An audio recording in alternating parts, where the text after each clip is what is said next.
Welcome back दोस्तों। अगर आप एक सीएससी संचालक हैं दोस्तों, अगर आपने बीसी पॉइंट ले रखा है या फिर दोस्तों बीसी पॉइंट लेना चाहते हैं, तो दोस्तों आज के इस वीडियो के अंदर दोस्तों यहाँ पर जो हमारे संदीप त्यागी सर है, जो आपको यहाँ पर बीसी पॉइंट के बारे में दोस्तों कंप्लीट जानकारी आपको यहाँ पर देने वाले हैं कि दोस्तों किस तरह से आप किसी भी बैंक का बीसी पॉइंट आप ले सकते हो दोस्तों, बहुत ही आसान प्रोसेस में। चलिए दोस्तों वीडियो को शुरू करते हैं। दोस्तों वीडियो में अंत तक बने रहेगा। मैं फाइनेंशियल इंक्लूजन उत्तर प्रदेश में देखता हूँ और आगरा में बेसिकली मेरा बेस लोकेशन आगरा है। सभी बैंकों के बैंक मित्र कैसे बनते हैं, क्या उनके लाभ हैं और फाइनेंशियल ट्रांजैक्शन का क्या आजकल क्या चल रहा है और आपका बैंक बीसी बनने के क्या क्या आपको लाभ मिलते हैं, उसके बारे में हम आज 1 to 1 सब डिस्क्रिप्शन करेंगे। सबसे पहले मैं आपको बता देता हूँ कि सभी बीएलई भाइयों को कि bank BC, government bank BC कैसे मिलता है और उसके लिए हमें क्या क्या करना पड़ता है, उसके लिए क्या डॉक्यूमेंटेशन है, उन सबके बारे में 1 to 1 बात करते हैं। गवर्नमेंट बैंक बीसी के लिए सबसे पहले बैंक हमें बताता है लोकेशन, कि कहीं भी जाएंगे तो हमें वहाँ के लिए लोकेशन है या नहीं है।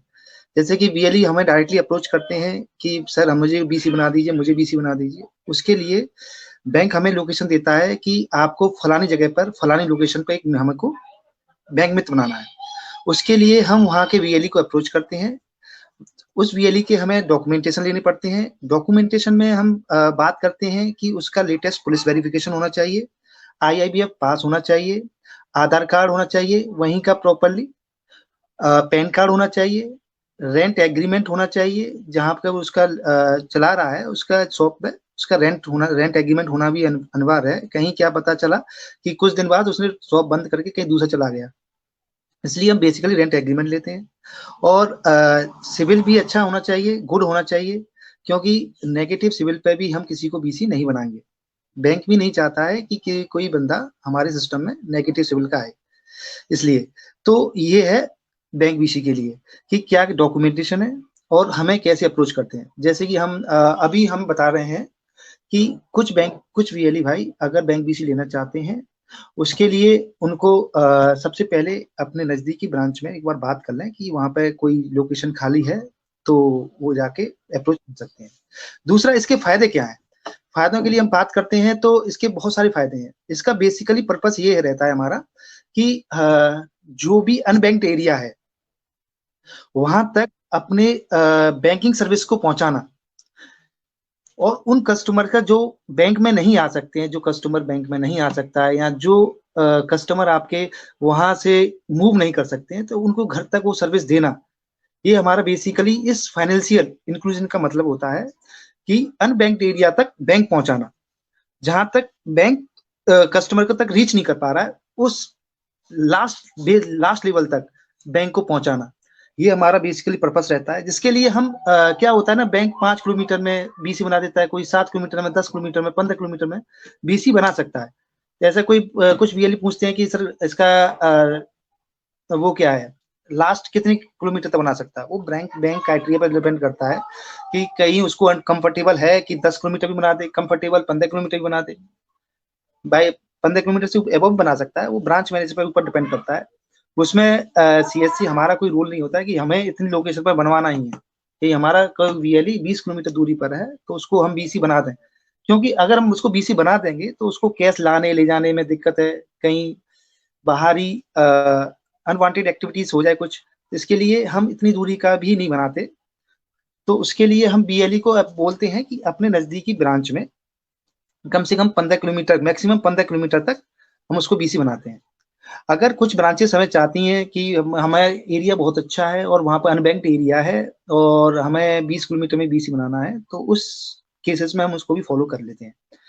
इसके और दूसरी हम बात करें कि इसके उसको क्या कमीशन है, क्या है हर एक चीज का। जैसे कि वो अपने जैसे हम किसी को बैंक बीसी बना देते हैं तो उसको बैंक बीसी बनाने के पास एक कियोस्क पोर्टल देते हैं। कियोस्क पोर्टल में जिसके थ्रू वो ट्रांजेक्शन करता है, वहीं से सारी एक्टिविटीज वही उसी के थ्रू रूट करता है। चाहे वो ट्रांजेक्शन करे, चाहे मनी ट्रांसफर करे, चाहे आईएमपीएस करे, नेफ्ट करे, फंड ट्रांसफर करे, अकाउंट ओपनिंग करे, या सो मेनी सर्विसेज। हर एक सर्विस के बारे में अलग अलग कमीशन स्ट्रक्चर होता है बैंक के थ्रू। अब क्या होता है ना, अब इसमें इसके अलावा हम अब बैंकों ने एक अलग प्रोडक्ट पे भी काम करना स्टार्ट कर दिया है। जैसे कि कुछ बैंक बीसीस के लिए एक बहुत अच्छी अपॉर्चुनिटी है कि वो लोन प्रोडक्ट्स में भी काम कर सकते हैं। हमारे डिजिटल सेवा पोर्टल पर भी लोन प्रोडक्ट्स दिए हुए हैं, वो उसके थ्रू भी जा सकते हैं और अपने जिस बैंक से वो बीसी बने हैं या बनना चाहते हैं उस बैंक के उस पोर्टल के थ्रू भी जा सकते हैं। तो इसके उसमें अच्छा कमीशन भी है उनको। हर प्रोडक्ट वाइज अलग अलग क्राइटेरिया है, अलग अलग कमीशन है और उन क्राइटेरिया को फुलफिल होने पर ही वो लोन डिस्बर्स होता है। ऐसा नहीं है कि आप किसी का भी लोन अप्लाई कर दोगे और लोन उसमें मिल जाएगा, नहीं ऐसा नहीं है। उस क्राइटेरिया को फुलफिल करेगा उन्हीं को लोन मिलता है। इसके बाद आते हैं कि उनको सर हम जीरो बैलेंस का अकाउंट ओपनिंग के लिए वो कोई भी साहब मोस्टली बीएलई हमको कॉल करते हैं कि सर हमारे तो जीरो बैलेंस चाहिए। जीरो बैलेंस का मतलब ये नहीं होता है कि जीरो बैलेंस का हम सर कोई भी अकाउंट खोलें कि जीरो बैलेंस होना चाहिए। जीरो बैलेंस का मतलब होता है कि आप कभी भी खाते में उस खाते का इस्तेमाल करें, उसमें बैलेंस रखें। अगर उसमें सारा बैलेंस आपको कोई भी कहते हैं आवश्यक कार्य पड़ गया और तो उसमें से सारा पैसा निकालने पर कोई चार्ज नहीं कटता है, तो उसको जीरो बैलेंस खाता कहते हैं। ऐसा नहीं कि आप अपने खाते में जीरो बैलेंस ही रख रहे हो कि मोदी जी 15 लाख रुपए डालेंगे तो उसके लिए वेट कर रहे हैं, नहीं, ये रॉन्ग है। आपको अपने खाते को सुचारू चलाना है, उसमें पैसे रखने हैं।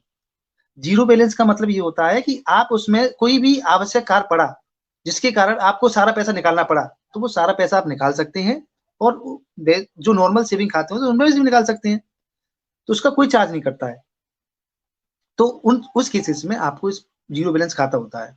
जैसे कि हम अपनी अभी एक्सिस बैंक में भी 500 रुपए से खाता लेके आ रहे हैं, तो जो हमारे एक्सिस बैंक के बीसी हैं तो वो भी ये इसके लिए भी बेफिक्र रहें कि सर हमें जीरो बैलेंस का खाता चाहिए कि हमारा खाता सर हमें एक्सिस बैंक गवर्नमेंट बैंक का बीसी चाहिए कि इसमें अकाउंट ओपनिंग नहीं है, वो भी इसके लिए बेफिक्र है।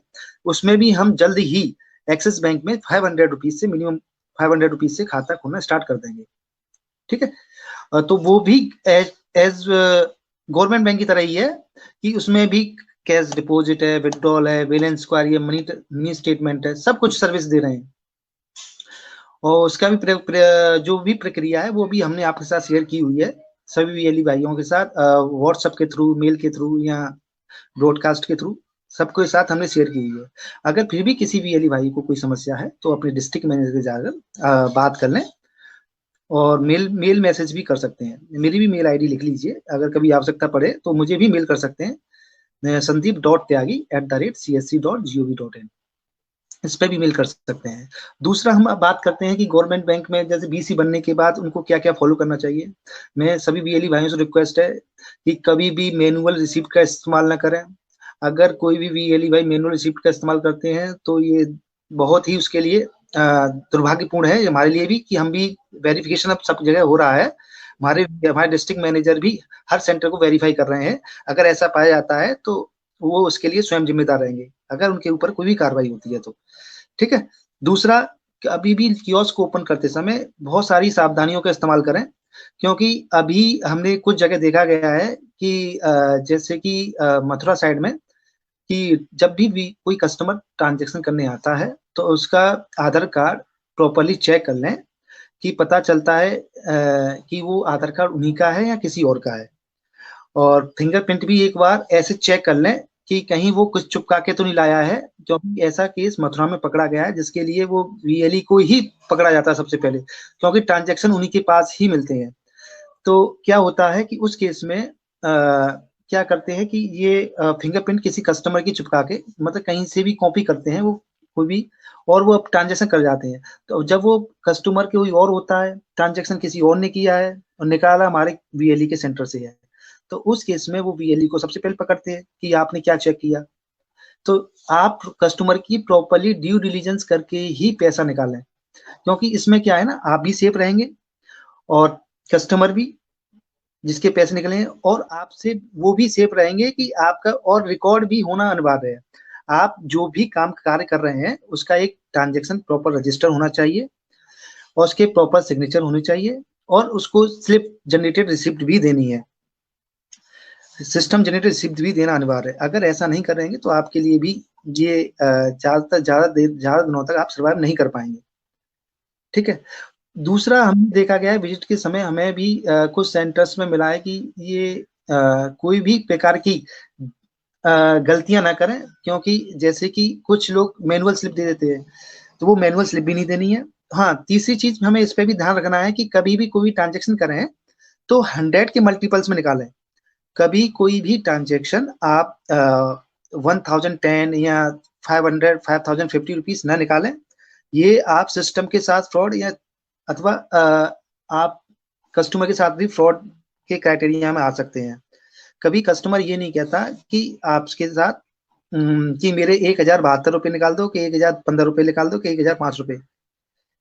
हमेशा 100 के मल्टीपल में ही आपको पैसा निकालना है। अगर ऐसा केस आते हैं तो हम उनका कोड तत्काल प्रभाव से निष्क्रिय कर देंगे, उसमें आपका इफ वर्ड नहीं चलेगा।